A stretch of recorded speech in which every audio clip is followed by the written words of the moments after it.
Hello everybody and welcome to the next episode of the Dawn Approach podcast. I'm going to have to keep this quick this week because I am in Las Vegas. A little trip away to celebrate what a great year we've had so far. I'm going to pop you over to Dawn and she's going to start you off. She's gone through a lot of the Fairyhouse races, so yeah, let's hope for some winners today. And then I'll be back with my nat, my next best, and my each way play for this weekend's racing. Take it away, Dawn.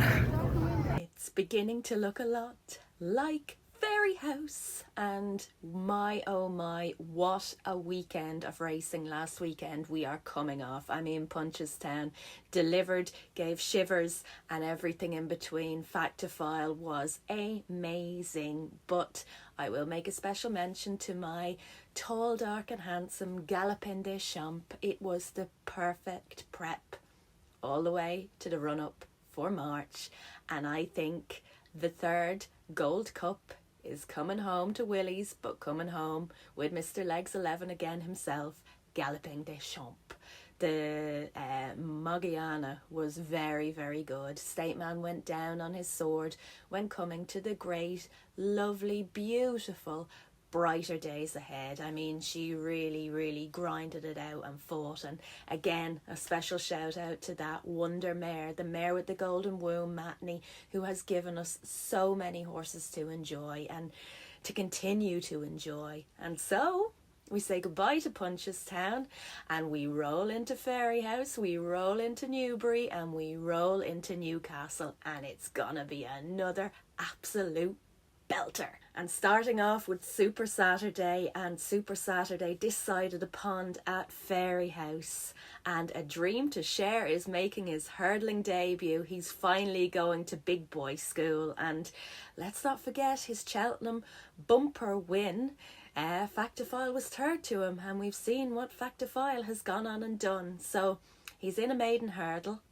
We're all going to get behind him, but I think Ballybow is probably the threat in here for him from Gigginstown with Gordon Elliott. He has nice point-to-point form, and that point-to-point form seems to be rock solid, but whatever A Dream to Share does, you know, his fan club always follow, which is always a lovely thing to say. So finally, A Dream to Share is pulling up his socks and going to big boy school. Speaking of beginners as well, Impere Pass is going chasing. This time last year, the mighty Corbett's Cross run this race, so keep an eye on who does win it, but I think it's definitely Impy's to win. The Ladies' Chase, Sharjak is out for JP McManus. Anya O'Connor takes the ride. I really like this horse, but I am going to go against him and go with St. Denis as well. St. Denis as well for Ian Donoghue was so good 2 weeks ago at Navan and was only touched off. So in the Ladies' Chase, I'm St. Denis as well. And in the Beginner's Chase, I'm Impy. Impere Pass. The handicap chase gives us Mikey, American Mike, who we seen 2 weeks ago, who was sixth in the Troy-Town. Now, the Troy-Town you always pluck from. Carl Miller is up. Carl Miller takes a valuable 5 off. And Carl Miller, I'm just going to give a shout out to Carl and his partner Katrina Bulger. Katrina does Foxy, Firefox. They had a baby girl a few weeks ago, so this would be the cherry on the cake for Carl. Carl rode also a very good winner at Musselburgh today for Keane Collins. So congratulations to Carl and Katrina, and come on Mikey, I hope you do it.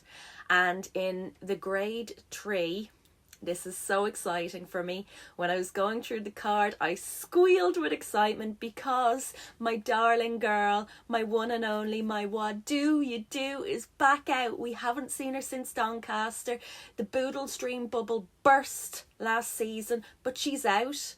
Now, the only thing that has me split is that Bottler's Secret, one of my 5 to follow, is also in this race, and Eagle's Reign is also in this race. I'll also be crossing swords with Rich again because Gimme 5 is in this race. So it's going to be really interesting. Of course, my heart is with Wadu. She's 7 to 1 in here.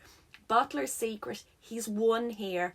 He's very good. And finally, Bottler's Secret and Wadu get to face off because at Nace that day, back in February, they were supposed to face off. It didn't happen. But I will be having a nostalgic bet. I will be having a sentimental bet on my girl Wadu. Sam Ewing is up. She has a lovely weight. And don't forget, she's unbeaten over hurdles. But Bottler's Secret in here, I think, gets the win. The 305 handicap hurdle is very interesting. And it's interesting because the legend that is the great Dermot Weld is sending Falcon 8 back over hurdles. Now, Falcon 8 has only been over hurdles 6 times. He won his maiden hurdle back in 2022 with Paul Townend up. He's 14-1 in here. Sam Ewing is up. He's a marvellous rating over the flat. And I think he's a very, very interesting entry. Little bit of each way play. Why not? And also in here, Tunagrave Well, again, back from Navan 2 weeks ago. Keith is in the seat. He's 7-1. I really like this horse. He went down on his sword at Navan. I think he has rock solid claims in here. And Harsh, if you want to dig back to, Punchestown Festival, again, following them lines of, Pigeon House, etc. He's 12-1 fun in here. But for a nice little bit of each way play, I am going to have a little bit on Falcon 8. Also ran at Royal Ascot. It's just, it's a great thing to see, but Tunagrave Well is my winner in here. The bumper, Majax Hill. Finally, we're getting to see her. The 310,000 purchase from Punchestown Golf Sale.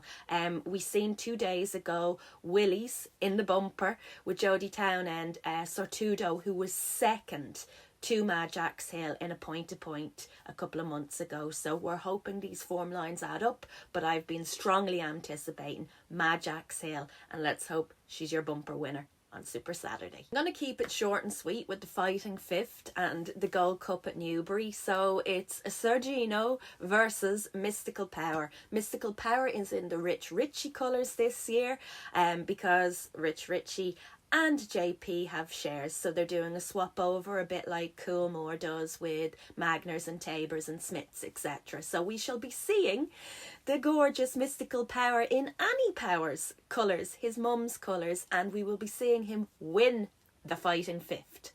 And the Newbury Gold Cup, I'm going with Henry de Bromhead's Senior Chief. Now, my only worry is the weight. Darragh O'Keefe is up. He's got Intense Raffles form. He's got Sangor Kilgane form. He's got Gaelic Warrior form. And he was brilliant at Cheltenham. He's 6-1 fun here. And I think he will be there or thereabouts. And at a lighter weight, I really like this girl. For the Skeltons, Gala de Lato, whatever you want to call her. She was 8th in the Grand National. And she was second a couple of weeks ago in a very good mares race at Carlisle. So for her, she's 9-1, 8-1 in places. But for Senior Chief, I think he's got solid chances. So Senior Chief for the win and Gallia Latai for the Skeltons, each way play.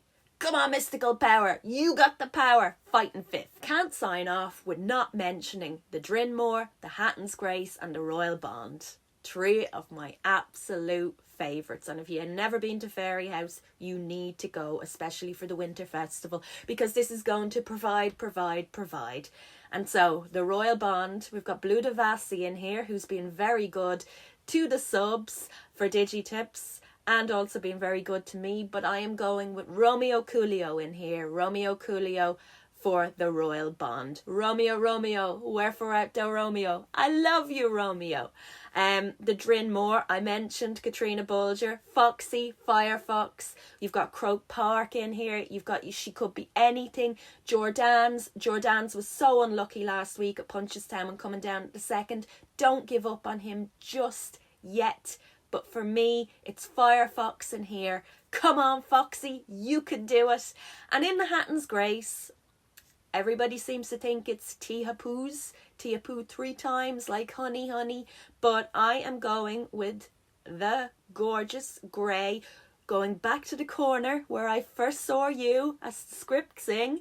Lossymouth, I first met her 2 years ago at Fairyhouse, and I think she wins the Hatton's Grace. And with that, I'm that confident, I'm going to say Lossymouth is my nap for the weekend. My next best is Tunagrave Well, and my each way play is with What Do You Do? I still believe she is just fantastic.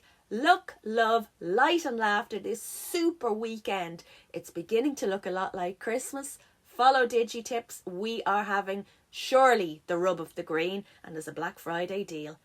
Be lucky. Just to add before I go, anybody who listened to me about Stiskini, 22-1 fun, you're welcome. Thank you, Dawn. Great insight as always. I'm sat as I'm going to Caesar's Palace Sportsbook just to quickly bring you my nap next best and each way play for the weekend. Now, my nap is in the 12:45 today on Friday, and it's Caliph de Burle. He was actually 11-8 yesterday when I looked at the prices. He's now 5-6. I still think that's a touch of value. I can see him going off 4-6 really. He jumped well up until he made a massive race-ending error on his chase debut. He's a Gold Cup horse in the making, according to Paul Nicholls, and I actually believe him on this occasion. I think he just jumps around here and wins, and it'll be pretty simple for him. So, yeah, he is my nap, Caliph de Burle, in the 12:45 at Newbury. My next best isn't a great price either, and it's Sergino. I have to stick with him. He is one of my 5 to follow, and you can see mine and Dawn's 5 to follows. And yeah, keep a good track on them because we've had 2 of my 3 have already won, and hopefully Sergino can do the business in the Fighting Fifth at Newcastle on Saturday. He's just odds against. I know Mystical Power brings pretty tough competition, but I think, as we saw that workout with Constitution Hill, there was a lot of talk about it, and we know Constitution Hill has obviously now shown up lame and is not running in the race. However, I think Sergino is a very good horse in his own right. When Henderson's Yard weren't performing, I know he didn't run in the Triumph, but then he ran at Aintree and absolutely blitzed them, and no other horses could even get to the start line for Henderson at that time. So the fact he was able to win so easily at the end of last season, yeah, he's a horse that is going to go all the way this year. It's going to be tough with obviously State Man, the Donnelly's owning him for Champion Hurdle purposes, whether they'll want to run both of them, but you never know. He might bolt up here and be the best hope that they've got in the Champion Hurdle after State Man got beat the other week. I know the plan was to potentially go chasing with him, but I think Hurdle campaign this season, then chasing next year. He is my next best at 11-10. And my final selection, my each way play, is Broadway Boy in the Coral Gold Cup. I'm still calling it the Hennessy. I always will, I always have. He's 13-2. It's not a huge price. I know he was 12-1 earlier in the week, pre-Dex. He's got that perfect progressive profile, being a 6-year-old and a second season chaser. He fits the bill. Nigel Twiston-Davis knows how to get them ready. He was 3rd last time to Senior Chief, and I think that the track, Newbury, will suit him a little bit better than Cheltenham, and I think he can get his head in front. Fingers crossed anyway. It is now Black Friday. You'll probably have seen through our socials that DigiTips have our best offer yet, half price for 3 months, so that's $14.99 for 3 months. You get your £30 free bet per month with that, and you also get £100 of free bets at the Cheltenham Festival. Obviously you have to stay with us until Cheltenham, but that is an offer that no other tipster, no other service will be able to provide you. And you also get even better than that, we're tipping winners galore. We're over 30 points up for November. Hopefully we can continue that good form into December, and yeah, finish off the year strong. But yeah, good luck this weekend if you're having a bet. As always, please gamble responsibly, be gamble aware, and I will be gambling aware here in Vegas this weekend. And yeah, I'll catch you soon with lots of winners hopefully. Bye.